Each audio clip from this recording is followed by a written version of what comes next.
Fait que pour ce qui est de l'installation du K&N, j'ai remis la boîte à air d'origine parce que j'aimais vraiment pas mon footage que j'avais fait.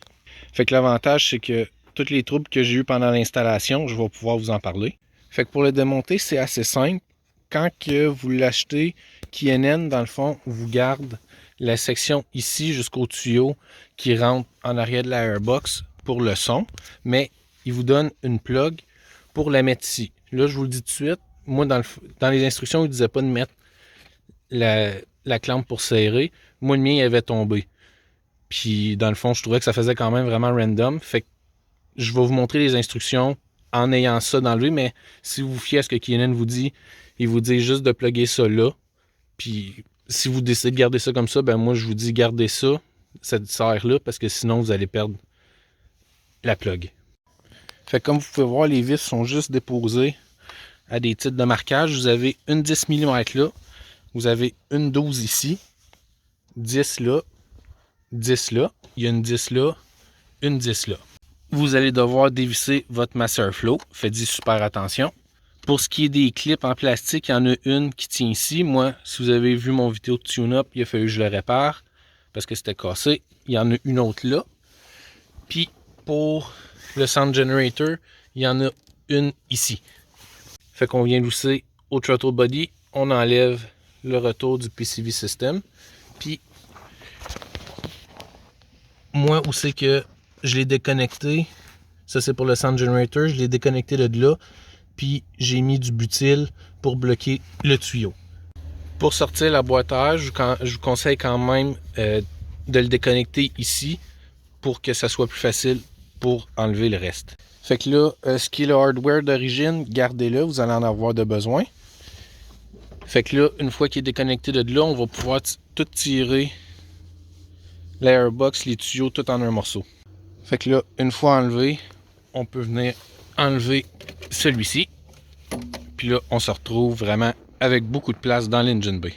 Pour ce qui est du fil du Master Flow, pour rendre ça plus facile, normalement, le premier, il est connecté ici après le couvert de la climatisée. J'ai poussé le câble en arrière là.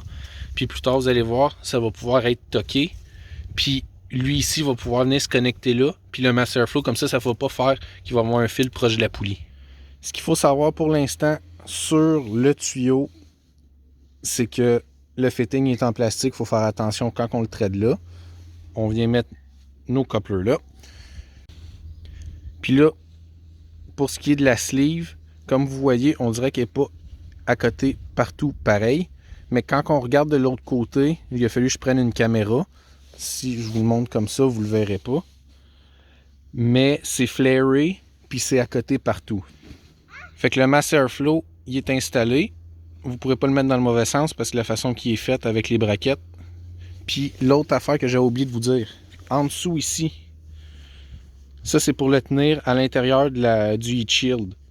Quand ils l'ont peinturé, il y avait plein de peinture d'un filet. Il a fallu que je passe avec un set de tape juste pour les nettoyer parce que sinon, ça ne vissait pas.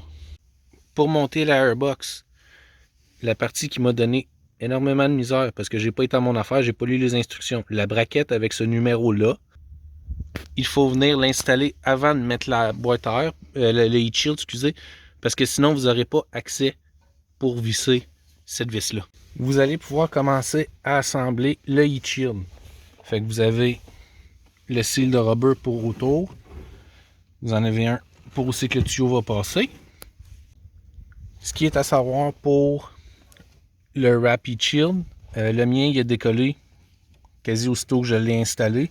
Pourtant j'avais préparé la surface puis tout. Mais ça l'a décollé pareil. Fait que checkez ça à votre niveau. Ça ici, c'est moi qui l'ai rajouté parce que je voulais que ça soit le plus proche possible du tuyau qui va dans le bumper d'origine pour la boîte à air. Ici, vous avez la plus courte des braquettes en L. Fait que vous pouvez l'installer tout de suite. Après ça, vous avez celle-ci avec ce numéro-là. La boîte est maintenant installée. Ici, c'est la 10 d'origine, la 12 d'origine. Puis ça, c'est la braquette en L que je parlais tantôt. On peut maintenant rentrer le tuyau dans le heat shield. ce qui est important, c'est la partie en dessous. Ça fit même si on a le rubber, mais en bas, j'ai un mini gap juste pour dire que je peux le passer au travers.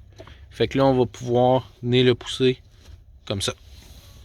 Fait que le tuyau du PCV y est réaccroché. Comme je vous disais tantôt, là, j'ai connecté le Master Flow et je l'ai clippé là, mais avec la deuxième clip, celle la plus proche du Master Flow.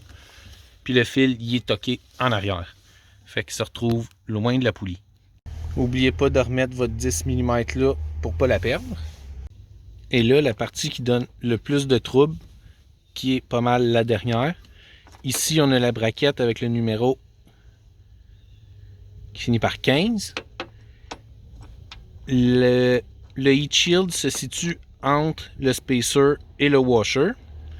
Mais là, il va falloir venir installer ça comme ça. Ça, c'est threadé en dessous du tuyau là. Puis lui, il visse dans le trou qu'il y a là. Fait qu'on vient visser le rubber en premier dans le tuyau.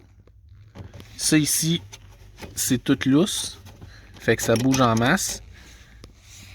La partie la plus courte de la braquette en L, c'est celle qui va au rubber. Puis là, ben, à ce temps que tout est pas mal aligné, puis que lui, le rubber il est vissé dans le tuyau, on peut tout tighter ça.